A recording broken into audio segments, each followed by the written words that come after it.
Welcome back to Sometimes Love Isn't Enough, the Parenting Through Challenges podcast. I am your host, Angie Grandt, generational healing specialist. And so in last week's episode, we talked about struggles in raising teenagers. And what we really talked about is what your teenager is going through, what's influencing their behaviors, their disconnection, and perhaps your challenges with really feeling like you understand them. And in this week's episode, what I really want to do is to dig into some practical strategies that you can consider implementing in your home to really meet the needs of teenagers.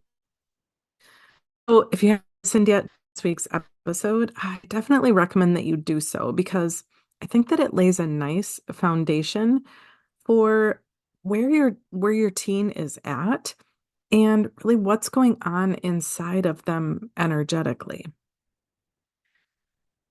But there's today in this episode, we're going to dig so much more into what really is underneath those behaviors that we talk through things that you can do about it.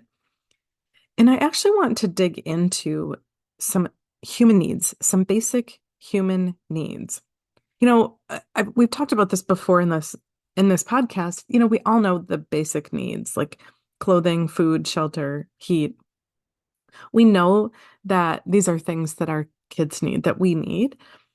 But as humans, we also have some additional core human needs that when these needs go unmet, it can have such a monumental impact on our behaviors and our kids and on the way that we relate with others and really ultimately the way that we relate with ourselves. I'm also aware that those teenage behaviors that we are experiencing, it can make these unmet behaviors, right?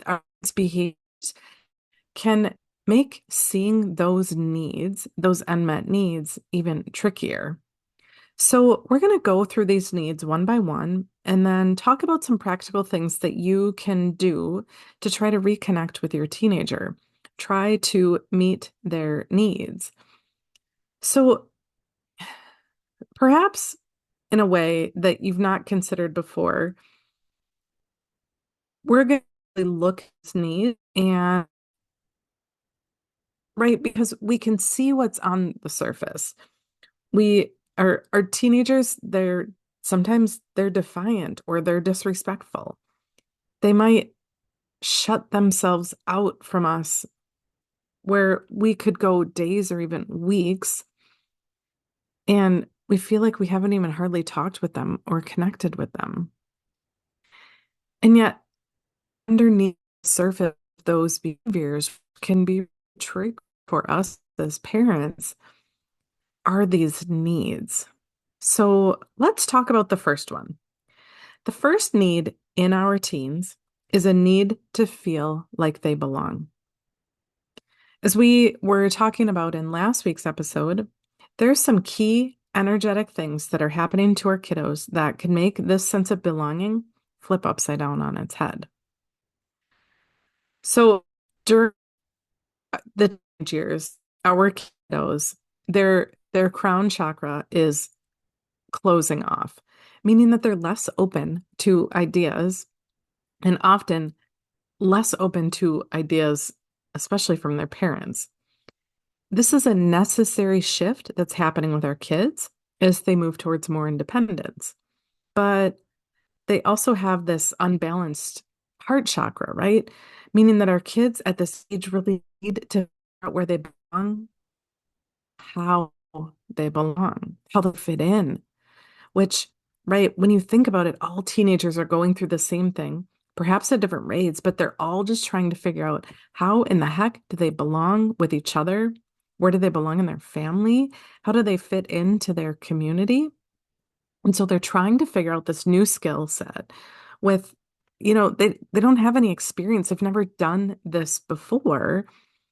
They they grow up their entire life being part of a family, and now energetically they're designed to not do so.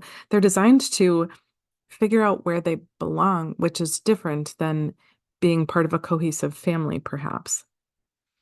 So, what do we as parents get to do about that? Well, let's take a step back and think about what we as parents need to feel like we belong. Thinking whether thinking about in our family or maybe your experience at work, one of the key things that we need to feel like we belong is to feel like we're seen and heard. And oftentimes I find myself here time and time again that we do see our teenagers, but what we tend to see is kind of the ugly things with them. We're we're giving them feedback about their misbehavior. We're giving them feedback about things that don't match expectations about how we think they're supposed to behave. And that isn't quite what they need at this stage. They don't need to be told that they're being disrespectful. They don't need to be told that they crossed the line. They already know. Because I imagine, when we're thinking about a 13, 14, 15, 16-year-old, they've been getting feedback their entire life about right from wrong and expected and not expected. Almost like a teenage age when they're really pushing our buttons, when our kids are really engaging those challenging behaviors. It's almost like as parents, we forget that they already know, or we assume that they're making a conscious decision to make our lives miserable. And I trust that they know because they've, been living on this planet for over a decade. And also, I I'm not saying our kids obviously have free will and they can make decisions, but I think take a back and look at kids through this lens of human design, through this lens of what's happening with their energy, this lens of unmet human needs. It gives us this place to maybe take some of the blame off of our kids for being disrespectful or choosing to be defiant and instead be more curious about what they're going through and what that unmet need might be. So, so you think of those bigger things, right? That when we when we think about trying to help our teenagers feel like they belong, do we let our teenagers have a say in big, important family decisions? If you're thinking about moving or maybe redecorating or going on a family trip or doing something big as a family that influences your kids, how much of a say do they get to have it? Do they get an equal voice? Or are they instead told what the family's doing? Because because when we're treating our kids, our teenagers like kids, and we're deciding things for them, it it takes away their sense of belonging. It creates space not really where they fit in.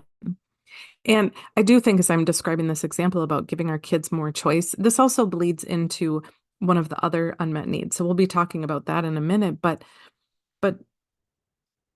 when we pull our teenagers into our decision making, it really can be a powerful way to help our kids see and feel how much they really do belong in the family, how important their voice is, how seen they are for their unique and creative ideas that might be different than the plan that you had. Because we don't really get a ton of influence over what happens in our kids' social circles. Um, but our but we do get to have influence over what's happening in our home. So so at this age, kids are really designed to see the flaws in others, right? And oftentimes our kids really have a hard time because they're frequently seeing the flaws in themselves. So, so when we think about the sense of belonging and trying to fit in and how we support our teenagers and fit the social circles, we get to have opportunities. We get to create opportunities to really help our kids. Sometimes we do that by bringing their attention to things that we notice about, maybe how cool it is that their friends reach out to them for advice, or how impressive it is that they were recognized for something by one of their teachers that you saw them working so hard on. We can our kids the value that they bring just for being themselves, not for, you know, being the best or the fastest, but just for being them. It can help empower them in environments outside of our home, in their social circles, at school, maybe as they're working towards getting a job. We have this ability to really support our kids in in really building their sense of belonging. If perhaps for your kiddo, that is one of their unmet needs. All right. So then the next need, the next possible human need that may be a bit or a lot unmet in our teenagers, um, and it can often rear its ugly head, even more so during the teenage years. It creeps up first when our kids are toddlers, and then it does come back up again for really key necessary reasons, but it's this sense of empowerment or feeling empowered or feeling like they have power or influence over what is happening in their life. And, you know, in this episode, we're talking about our teenagers, but I also really encourage you to be going through this parallel process with me as we're talking about your teenagers and their needs, right? First need feeling like second need feeling empowered. I really encourage you to think about yourself. And do you feel a great sense of belonging in your family with, with the dynamics that are happening in your family? And if so, then how can you embody that for your kids to help instill that sense of belonging in them? And if you don't feel like you belong, can what can you do to work on your sense of belonging? What are things that you have control or influence over? And I would ask you the same question about empowerment. Do you feel like you have control or influence over what's happening in your life? And I know in raising a teenager, it for a parent can oftentimes feel like a lack of control. You might feel like you have things kind of under control in your home, and then suddenly your teenager is behavior than you expected or different than they have been, or you feel like nothing that you've done in the past is working anymore, or you feel like there were problems at school before, but now they're spilling over to home or vice versa. As as parents in this role during the teenage years, we can feel a sense of a loss of empowerment at this stage. And and I don't want to lose sight of, right, like we're talking about your kids' human needs. If our own needs are going unmet, it's kind of that same analogy of like put on your own oxygen mask first. If you are feeling a loss of control in your home, I'm not saying control your kids. That is definitely not the message here. But what I am saying is, what can you do in regards to your mindset? What can you do in regards to taking care of yourself through the lens of human design to make sure that your energetic needs are met? Can you communicate to feel more empowered or to have more influence over what's happening in your home? I'm also well aware that in raising teenagers, that if there is instability in your parenting relationship with your co-parent, that the teenage years can be incredibly hard for two people who were maybe already struggling to stay on the same page with parenting. And so, what can you do? We can't change people. We can influence us, but oftentimes the answer is within and doing the inner work to to enhance or I'm not thinking of the right word, but doing the inner work to really foster your own sense of empowerment before trying to figure out how to help your kids, right? So when I do think about those examples that I had earlier, it does really tie back to that idea of feeling like they belong when we can allow our kids to make important decisions for the family, but it also empowers them, especially when we let our kids make decisions for things that impact them. You know, our kids are telling us, for example, that they're struggling in school. And our response is, well, you have to go to school. But there really are so many options available to kids when it comes to education. So what if kids tell us they struggle if we really took the time to listen to what they're struggling with and we help them make a choice that works for them?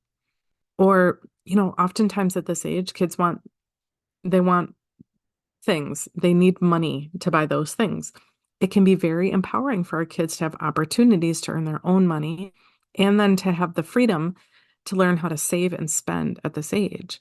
How empowering for our kids to see and believe that they have a voice over what's happening in their own lives. So again, I encourage you to think about what are some really day-to-day routine things that you can do to not only notice if your kiddo seems like they're trying, right? So here's a key sign that you know that your child's sense of empowerment may be damaged or they're struggling with feeling empowered. That most often we see empowerment struggles come out as someone trying to control everything. So if your teenager is trying to control everything, they're trying to overpower, they're trying to take charge, that should be a key signal to you that they're struggling with believing and seeing they have influence in their own life. So what can you do in your home? I'm not here to tell you how to do that, but rather to open your eyes to look at those behaviors through a different lens and then approach it differently. Because I know in working with family after family after family, when our kids are acting out in these teenage years, we react. And really taking that pause and taking a step back, asking us and looking with more curiosity at kids to say, like, okay, yep, what they said right now was, yeah, not my favorite. And it was insulting or rude or disrespectful or hurtful. But what's really underneath those words? Are they feeling like they don't have any influence for what's happening in their life? Is it that they don't feel like they belong anywhere and they're really struggling with that sense of belonging? What is it that you think, see, or, trust your gut, right? Like, what is your gut telling you about where your kiddo is stuck? And start there. Don't start at addressing the behavior problem because it's just a surface thing, a surface side effect to an unmet need.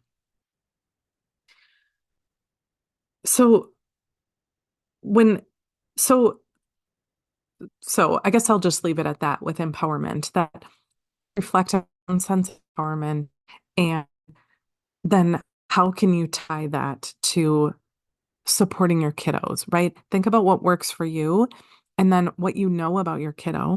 What can you do to support their sense of empowerment?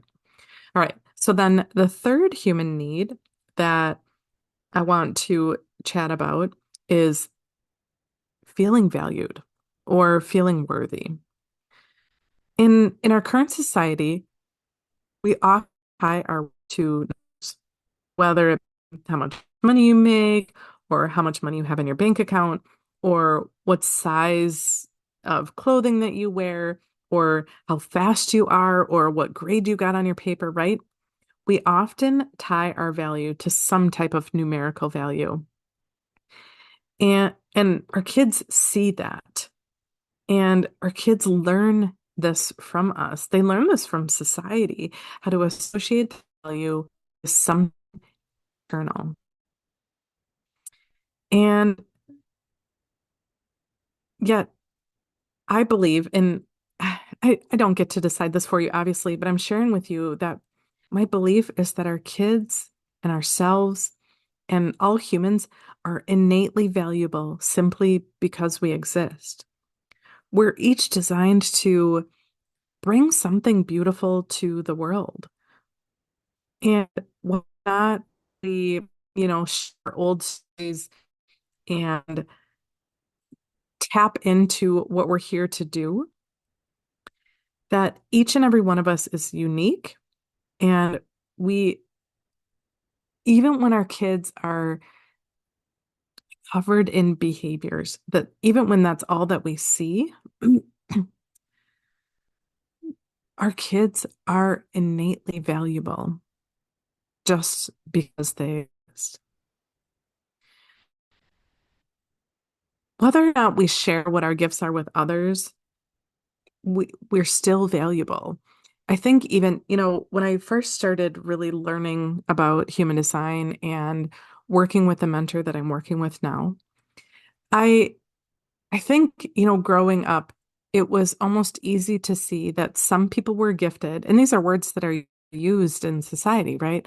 Some people are gifted and some people are not. Some people are academically gifted, they're athletically gifted, they're, mathematically gifted, whatever it might be. And when we put our kids into these buckets of either you have gifts or you don't, we're missing that every human has something to offer. At least that's what I believe.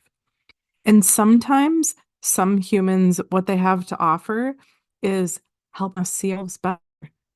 Sometimes people in our lives that the anger that it creates in us isn't because they made us angry.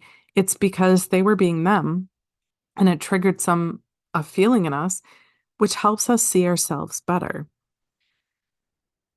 But each person's gift is so incredibly unique. And it's not my place or your place to decide what that thing is.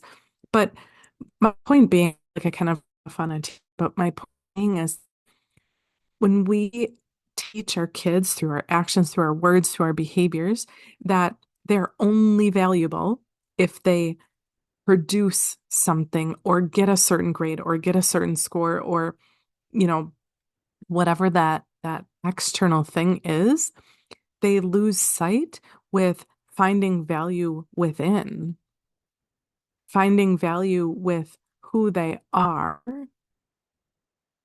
and they get to be in relationships, who they get to be in caring for themselves. So, do we base our kids,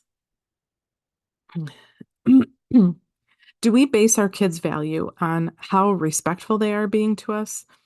Do we base our kids' value on how good of grades that they're getting or how many hours at the job, really they rate sports?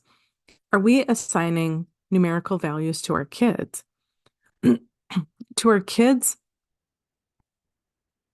when that's how we're valuing our kids, then how are they supposed to learn how to see their internal value? How are they supposed to know that they matter if they perhaps go from being A student to suddenly B's at school? If they tied all of their value to something external and something happened, maybe they were distracted or dealing with anxiety or bullying, or there's a teacher that doesn't like them, or a teacher who is on a mission to, prove that not everybody gets an A, right? These are all things that happen to our kids and so much worse. And if we've taught our kids that their value is tied to something outside them, something they don't have such control over, then that sense of value and self-worth can so easily crumble.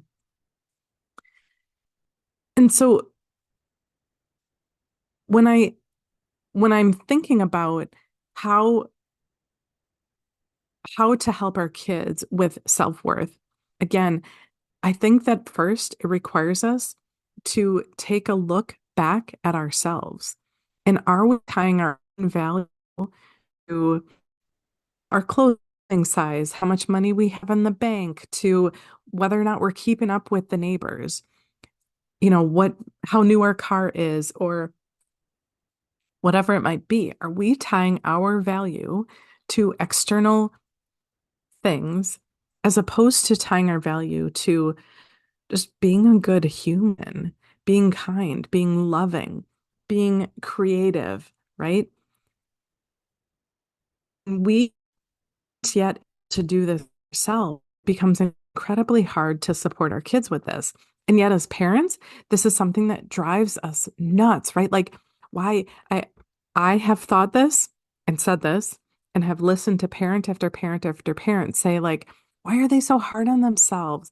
Why are they so upset about not getting an A? Or why can't they be okay with making mistakes? Well, I think parents hard pill to swallow, but taking that look back at ourselves and really reflecting on not beating ourselves up for what we've done in the past, but really saying, what can I do moving forward to help my kiddo see that my value is not tied to something outside of me? How can we do that for ourselves so that we can model that skill for our kids so that they can start seeing into as well?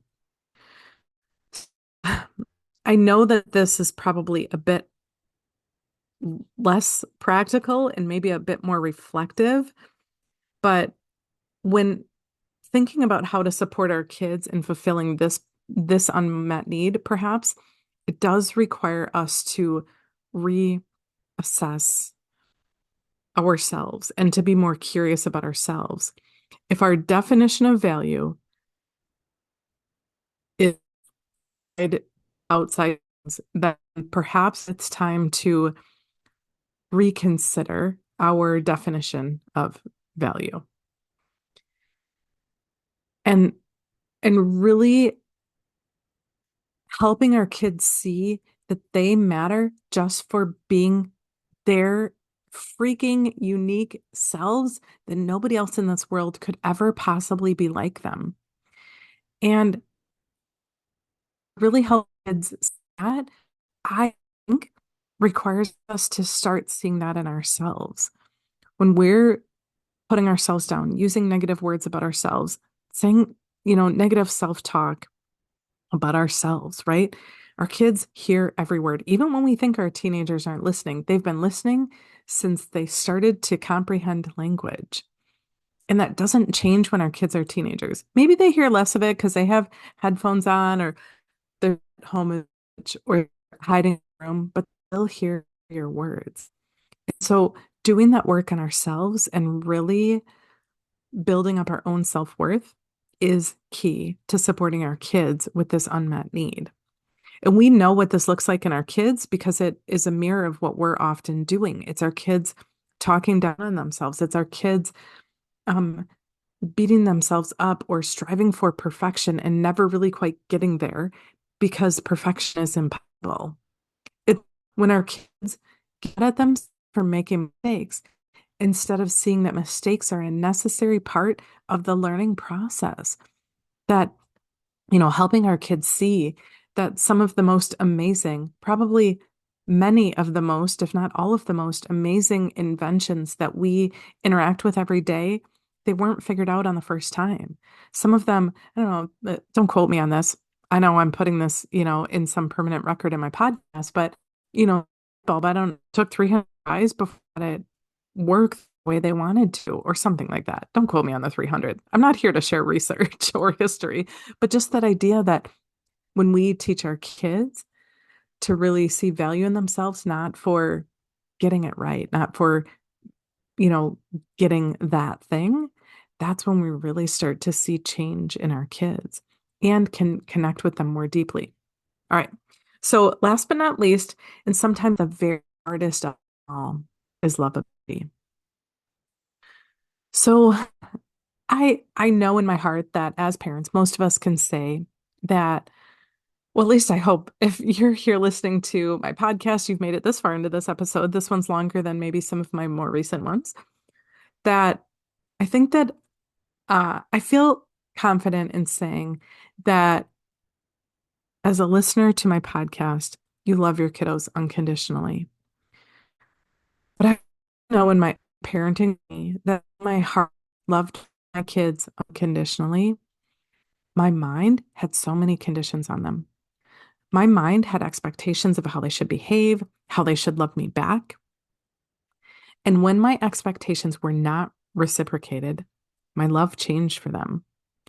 And I'm not saying that I stopped loving them, but I know, for example, with my son, who came to our relationship with challenges with connection, when my love toward him was rejected and pushed back and shut out and verbally denied, I put a wall around my heart, which essentially, right, I get it. I I needed to protect myself, or I was trying to protect myself from being hurt, but I can't honestly say that I loved him unconditionally because when my love was met with rejection, my my my condition on him was that I could love him openly as long as he could love me back. And he really just wasn't capable at the time. And so I put up a wall and I became stoic and I was still kind and compassionate, but not in the loving way that he really needed me to be. And I'm not saying that that's you, but I think that as parents, we all have our limit. We all have our trigger.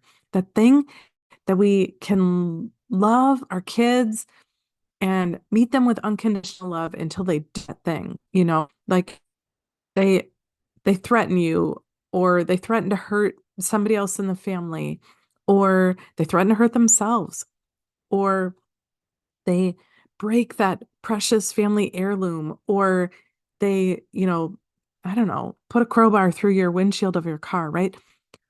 We all have that limit and ours are all so different, but we all have things we're okay until. And so when our kids become teenagers and behaviors get ugly, I really encourage you to check in with yourself. Has has the way that your kids perceive your love changed based on how their behavior has changed? Because if your reaction to your kiddos has changed in parallel with their behavior change, then perhaps this is where you start to show up for your kiddos in a different way.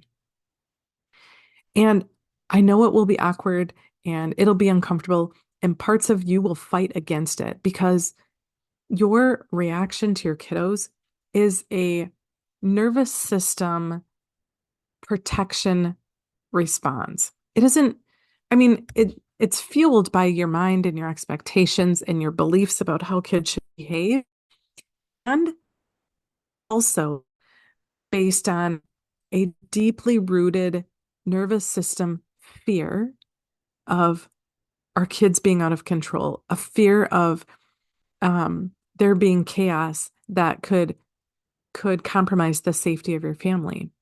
Our reactions to our kids isn't well thought out, like once they, make a threat, then I'm going to lose my cool, right? That's never how it works.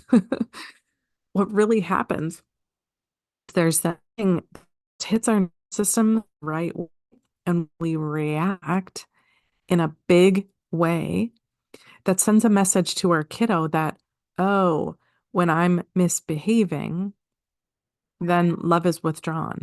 Then things change in our relationship. Then I feel less connected because I made a mistake. I said something that I didn't mean to say, but my hormones, my open crown chakra, whatever it might be, I mean, closed chakra, right? Whatever it might be, triggered this behavior in our kids, and we react to that. So, what would happen if when your kid said the most atrocious, ugly, rude, disrespectful thing, you simply repeated in your head, he just wants my love. And he hasn't quite figured out this stage of his life how to do that. What would happen if you repeated something like that to yourself? That was a long phrase. I would suggest if you're really heated, take the meditation that I shared with you in the last episode. And when you're ready, repeat to yourself something along the lines of, he just wants my love. He just wants my love. He hasn't figured this out yet, and neither have I. And that's okay, right? You get to figure this out together. But far too often, our reactions to our kids' deep, deep need for lovability, right? I started saying in last week's episode and then started out this episode with this again, is that our teenagers' behaviors are doing everything to push us away. And yet it is at this time that our kids need us the most. They need to know that they still belong in a family. They need to know that they have power over what's happening in their life, influence over what's in their kids need to know that they are valuable even when they screw up, even when they do something atrocious. They need to know that they're valuable even when there are things that they were doing so well before are harder now. And our kids at this stage, more than ever, need to know that they are loved and lovable no matter what ridiculous thing they say or do. Those are those deep needs. When we, for teenagers, can instill these things in their nervous system, and we can really help meet our kids where they're at this stage, this is what will carry into them when they become adults. I I find all too often that parents, I was right there too, so I'm not blaming anybody, right? It is a fear-based response, but many of my decisions as a parent when behaviors were so tricky in my home were based on fear, what son's would look like as an adult. But I had no idea. I couldn't predict the future. I just had this fear that if he continues to act this way now at 5 or 10 or 15 years old, I had this fear of this horrible future for him. I had this fear, and that fear of the future that I, it wasn't true. It wasn't true yet because we weren't there yet. But that fear of the future created behavior in present. And that's not fair to our kids. It's certainly not fair to ourselves. My gosh, we drive ourselves nuts and wear down on our nervous system because we're so afraid of how things might turn out. But we don't control that. We do have influence over that. And our fear-based reactions push our kids in that direction versus really tapping into these human needs that all of our kids have, has the power to influence our in a different direction. So when you can, reflecting back on the meditation that I walked you through in the last episode and pulling that in here, right? When you can create a place of coherence in your heart, that there's a connection, that coherence, heart coherence means that what is happening in your heart matches what's happening in your brain. That coherence, right? Because often what happens is we love our kids and we love them so much, and our mind is full of fear and worry and then expectations and unmet expectations, and then we react because there's a lack of coherence between the two. So when we can create that coherence where we can really start to believe that when we can meet our kids' unmet human needs, really assess what is going on there, meet their needs where they're at, work on that state of coherence yourself, make sure your own needs are met. That's when we can shift the trajectory for our kids, for our relationship, because our kids deserve that from us, and you deserve that. So I would love to hear your thoughts about this approach of looking at your kiddos through these teenage years and approaching them differently. These are not reactive strategies in the moment when our kids react. In the last first one was, right? The meditation from last week's episode and the having a mantra in the moment, definitely more of a reactive strategy. But the rest are really preparing your mind to show up for your kids in a totally different way at a time when they need you more than ever, despite what their behaviors are telling you, right? Our kids' behaviors, our teenagers' behaviors are saying, get the heck away from me. I don't need anymore. I'm a teenager in my life, right? I know that that's what their behaviors are saying. And I know that developmentally, your kids need you more now at this stage than they ever really have. So I can't wait to hear your thoughts about this episode. Send me an email, find me on social media, and when you are ready to start making these changes for your family, if you need some support, this is the what I love doing with families is how to assess where you're at, assess where your kiddos are at, use human design to help you to understand your kids' energetic needs and your own. I don't, I, I put so much focus on the parents, right? About meeting your own needs, making sure that you are in a place so that you can use these tools when you need to, as opposed to trying to implement a tool when you yourself regulate and you are on minds. So this is the work I love doing. If you're interested in chatting further, I have the link below to schedule action clarity call where totally pressure free. Pressure is not my jam. But I can walk you through an exercise to really see yourselves and your kiddos through a different lens. So until next time, be well.